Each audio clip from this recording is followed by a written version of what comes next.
Hola, què tal? Benvinguts de nou al Raconet. Avui parlarem de què estan fets els núvols.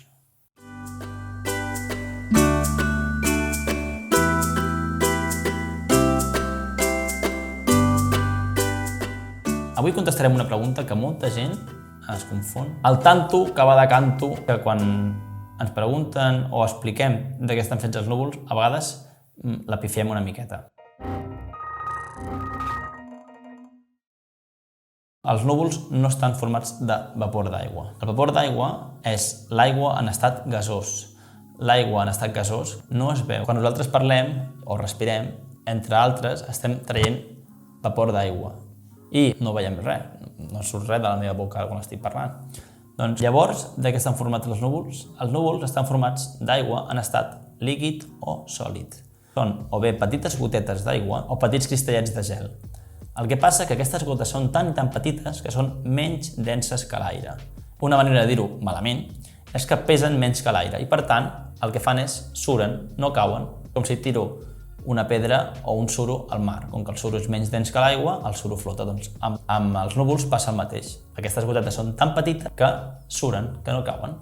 Que no cauen fins que s'acumula tantes gotetes que aquestes gotetes es van ajuntant entre elles, es van fent més grans i acaben sent més denses que l'aire i s'acaben precipitant en forma de precipitació, en forma de pluja, que és quan tenim la pluja.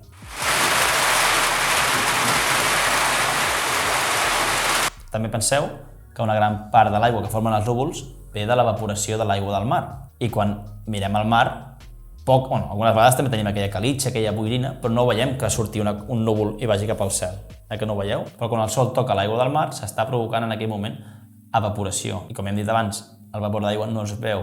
Aquest vapor d'aigua va pujant cap a l'atmosfera, va pujant cap a dalt, fins que hi ha un canvi de temperatura o de pressió o s'acumula molta humitat i és quan aquest vapor d'aigua passa a estar en estat líquid, que és quan el veiem, que és quan forma el núvol, és quan forma aquestes petites gotes. Què passa a l'hivern quan exhalem i traiem aquell núvol per la boca? Doncs, precisament, com he dit abans, nosaltres quan exhalem traiem vapor d'aigua per la boca.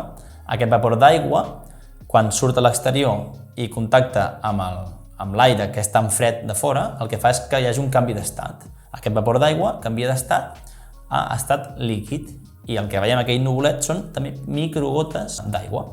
El mateix passa quan exhalem a un vidre que queda també tacat. És el vapor d'aigua que toca el vidre que està més fred i hi ha un canvi d'estat. Estat gasós a estat líquid. Espero que aquest vídeo us hagi agradat, que us hagi sigut d'ajuda, que hagueu après alguna coseta més.